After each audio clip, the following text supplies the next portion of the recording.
जी नमस्कार साथियों, हम हैं आपके दोस्त साथी जयंत शिक्षक समस्तीपुर।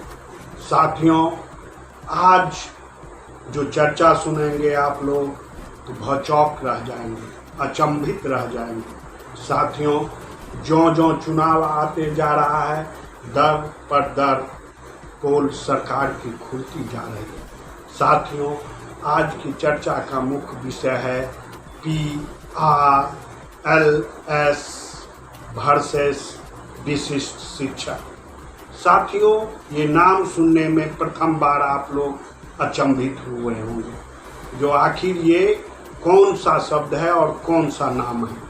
साथियों, PRLS ये कोई पुराना नाम नहीं है।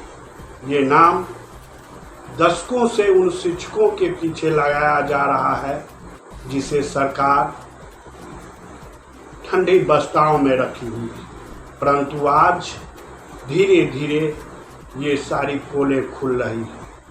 साथियों, कालांतर से लेकर वर्तमान समय तक मात्र एक ही प्रकार के शिक्षक हैं, वो सरकार के पूर्ण रूपेण शिक्षक हैं, वो हैं नियमित शिक्षक। नियमित शिक्षक चाहे वो बैच हो, 94 बैच हो, 99 बैच हो या 2000 का बैच हो। इसके अलावे एक भी शिक्षक पूर्ण राजकर्मी नहीं है और राज्य सरकार के अंदर के शिक्षक नहीं है। साथियों, तो आज की चर्चा में PRLS शिक्षक के संबंध में मैं बतलाने जा रहा हूं वर्सेस विशिष्ट शिक्षक। साथियों, प्रारंभ में नियोजित शिक्षकों को कई नामों से नवाजा गया। शुरू में इसे शिक्षा मित्र के नाम से पुकारा जाने लगा, जो 11 माह के अनुबंध पर थी। किसी भी प्रकार की कोई सुविधा नहीं, न एक आकस्मिक अवकाश भी नहीं, और फिक्स मानदेय 1500 रुपया। साथियों, उसके बाद 1/7/2006 से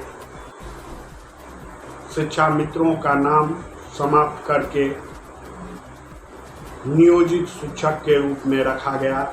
60 वर्षों का सेवा, प्रशिक्षित शिक्षकों को 5000 रुपया मानदेय फिक्स और नियोजित शिक्षकों को 4000 रुपया फिक्स। वहाँ से जनरल वैकेंसी भी नियोजित शिक्षकों के लिए निकला और दर पर दर संसाधन विहीन विद्यालयों में नियोजित शिक्षकों ने अपना कमाल दिखाना प्रारंभ किया। नामांकन की जो दरें घटी हुई थी उसको बढ़ाना चालू किया। गांव देहात सुदूर से बच्चों को विद्यालय से जोड़ा। इसी कड़ी में बढ़ते बढ़ते 1/7/2015 को नियोजित शिक्षक का भी नाम नियोजित हटा के शिक्षक, और वो भी शिक्षक कौन सा, PRLS शिक्षक कहा गया। साथियों, जब 1/7/2015 को नियोजित शिक्षकों को वेतनमान मिला था, चाहे वह 5200 से 20,200 ही हो, इस आधार पर वे उस दिन से शिक्षक कहलाए। और नियोजित शब्द जो है ये इसी शिक्षकों का अपभ्रंश रूप है, बोलचाल की भाषा में है। कई बार हमारे माननीय मुख्यमंत्री महोदय ने भी स्पष्ट किया है कि ये शिक्षक अब नियोजित शिक्षक नहीं हैं, ये सरकार के कर्मी हैं। तो साथियों, ये सब तो आप लोग सुनते आ ही रहे। मैंने जो शब्द कहा PRLS, उस पर गौर फरमाया जाए। साथियों, ये शिक्षक का ही प्रकार है। अब आप सोचें कि एक ही छत के नीचे, एक ही मकान में हम कितने प्रकार के शिक्षक हैं। सरकार ने कई प्रकार के शिक्षकों को श्रेणी में बांट दिया। एक नियमित शिक्षक, दूसरा PRLS शिक्षक, जो पंचायती राज लोकल शिक्षक, पंचायती राज संस्थाओं के द्वारा चयनित शिक्षक को PRLS शिक्षक का नाम दिया गया।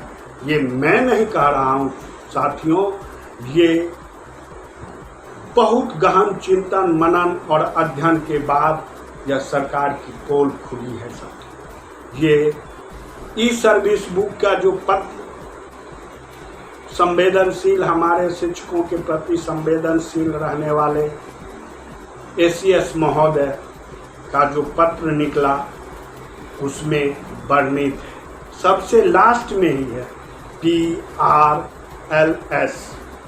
और उसी समय से मैं इस पर चिंतन मनन और अध्ययन करना प्रारंभ किया और आज वह स्पष्ट हो गया। साथियों, मैं बताना चाहता हूँ कि सर्वोच्च न्यायालय में हम लोग केस हारे नहीं थे। वो शिक्षक के नेताओं के द्वारा अपनी दुकान चलाने के लिए उन लोगों ने ऐसी मनोभावना की, ऐसी आवाज़ लगाई, ऐसा आंधी बहाए कि हम लोग सुप्रीम कोर्ट में केस हार गए। साथियों, सुप्रीम कोर्ट में हमारे विद्वान अधिवक्ताओं के बहस के बाद माननीय सुप्रीम कोर्ट के द्वारा सरकार पर यह दबाव बनाया गया कि आप क्यों नहीं इसे राजकर्मी मानते हैं इन शिक्षकों। सरकार के पक्षधरों ने सरकार का पक्ष रखा कि हमारी आर्थिक संरचना अभी कमज़ोर है, मजबूत नहीं है। जब हमारी आर्थिक संरचना मजबूत होगी तो मैं इन लोगों को राजकर्मी के समान, इन नियोजित शिक्षकों को, इन शिक्षकों को राजकर्मी के समान सारी सुविधाएं देंगे। साथियों, उस समय ही वर्तमान में माननीय सर्वोच्च न्यायालय ने 40% अतिरिक्त वेतन बढ़ाने का भी आदेश सरकार को दी थी और सरकार ने आनन फानन में मात्र 2021 में 15% ही वेतन की बढ़ोतरी की, जो 25% वेतन बढ़ोतरी अभी भी हमारे सरकार के पास बची हुई है। साथियों, ये व्हाट्सएप यूनिवर्सिटी में या विभिन्न चैनलों पर जो यह सूत्रों के हवाले से जो यह खबर चलती है, जो सरकार 30% या 35% वेतन बढ़ोतरी करने जा रही है, वह कम से कम 25% वेतन बढ़ोतरी का तो हमारा अधिकार है साथियों। वो निश्चित रूप से 25% वेतन बढ़ोतरी करेगी। अब सरकार सभी श्रेणियों के शिक्षकों को कर दे, अन्यथा नियोजित शिक्षकों को ही करे, वे सरकार पर निर्भर है साथियों। लेकिन नियोजित शिक्षकों का अधिकार है 25% वेतन वृद्धि। साथियों, अब मैं विस्तृत रूप से PRLS और विशिष्ट शिक्षक के संबंध में मैं बतलाने जा रहा हूँ। साथियों, PRLS का फुल फॉर्म है, पूरा नाम है पंचायती राज लोकल शिक्षक, और ये दोनों में विशिष्ट शिक्षक और पंचायती राज लोकल शिक्षक में क्या अंतर है इसको मैं बताने जा रहा हूँ। साथियों, आप लोगों से गुजारिश और निवेदन है कि मेरे वीडियो को अंत तक जरूर देखेंगे और लाइक और सब्सक्राइब निश्चित रूप से करेंगे। साथियों, सबसे प्रथम PRS में पंचायती राज संस्था के अंतर्गत निकाय के द्वारा नियोजन की जाती, नियोजन नहीं भर्ती की जाती, और वही जब विशिष्ट के रूप में आवे तो आप देखिएगा कि पंचायती राज संस्थाओं के शिक्षक नगर निकाय संस्था के द्वारा चयनित शिक्षकों को एक विशेष परीक्षा के द्वारा विशिष्ट के पद पर योगदान। अगर साथियों इन लोगों का प्रमोशन अगर करता तो इन लोगों का योगदान तिथि अलग से नहीं देती सर। दूसरा, ये चयन की प्रक्रिया हो गई। दूसरा, वेतन, तो PRLS शिक्षक का वेतन सरकार के द्वारा जो विभिन्न समयों पर दी जाती है वो उसके वो हकदार होंगे। दूसरा, विशिष्ट शिक्षक सरकार के द्वारा, शिक्षा विभाग के द्वारा जो समय समय पर शिक्षकों के जो दी जाती है वेतन, वो वेतन दे होगा। अंतर सिर्फ दोनों में है। हमारे इधर नगर निकाय के शिक्षकों में EPF के द्वारा पेंशन की कटौती होती है, EPF कटा जाता है, और इधर विशिष्ट शिक्षकों में NPS कटा जाता है। दोनों में अंतर स्पष्ट है। इधर PRLS के शिक्षकों की भी सेवा अवधि 60 वर्ष, इधर विशिष्ट शिक्षकों की भी सेवा अवधि 60 वर्ष। साथियों, सेम समरूपता, दोनों में समरूपता है। अब सोचना आप लोगों को है कि हम यही PRS शिक्षक बन के रहें या विशिष्ट शिक्षक बने। साथियों, वर्तमान समय में सरकार शिक्षकों को कई नामों से नवाजा है। एक PRLS शिक्षक, दूसरा BPS TRE 1 2 3 4, ये सारी चीज़। अगर BPSC शिक्षक ही नाम देना था, वो कहते हैं कि ये राजकर्मी हैं, अगर वही नाम देना था तो ये पुछड़ी काहे लगा दिए TRE 1 TR2 TR3, ये क्यों लगा? ये नहीं लगना चाहिए। जब TRE 1 TRE 2 TR3 ये एक ही समान के शिक्षक हैं तो उन लोगों की अनुपस्थिति विवरणी जो जाती है वो अलग अलग क्यों, एक साथ क्यों नहीं जाती है? एक साथ जाना चाहिए। उसके बाद ये HT HM, इन रूपों में सरकार ने इन शिक्षकों को बांट दिया। आज जो HT और HM की स्थिति बनी हुई है वो देखने लायक है। अगर हमारे शिक्षक संभले, ऐसी बात नहीं है जो हमारे शिक्षक नहीं संभले। प्रथम स्वक्षमता में आंधी और तूफान की तरह हमारे सारे शिक्षक इधर से उधर चले गए, लेकिन जो जो उन्हें समझ आती गई वो रुकते गए। साथियों, प्रथम बार स्वक्षमता में अत्यधिक संख्या लाख से ऊपर गई, दूसरी बार 85,000, तीसरी स्वक्षमता में 30,000 और चौथी और पांचवी दोनों स्वक्षमता मिला के 12,939 शिक्षक हो गए। इसका अर्थ ये नहीं कि सारे नियोजित शिक्षक स्वक्षमता का फॉर्म भर दिए।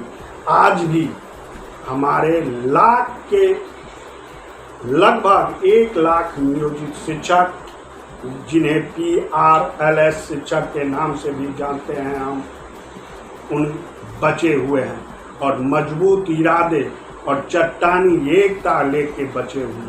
आज सरकार या आम जनों को सोचने पर ये शिक्षक विवश कर रहे हैं कि सरकार की इतनी लोक लुभावन योजनाओं के बाद ये नियोजित शिक्षक क्यों बचे हुए। आज के वर्तमान समय में सरकार ये सोचने को मजबूर है कि हमारी इस योजनाओं में सारे नियोजित शिक्षक क्यों नहीं चलेंगे। सरकार ने तो चाहा था कि हम सारे नियोजित शिक्षकों को विशिष्ट शिक्षक बना दें और जिससे हमारी आर्थिक अधिक भार जो है वह कम हो जाए।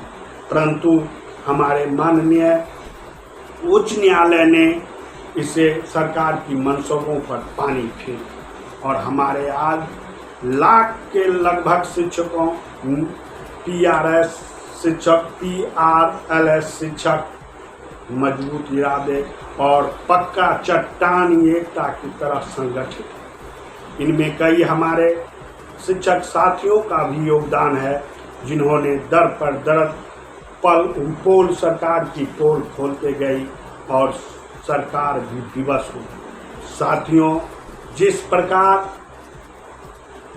सरकार के कर्मी हैं उन्हें समय समय पर सारी सुविधाएं दी जाती है, ठीक उसी तरह से नियोजित के नाम से ही पुकारे जाने वाले शिक्षक, ये PRLS शिक्षक को भी समय समय पर सारी सुविधाएं मिलेगी।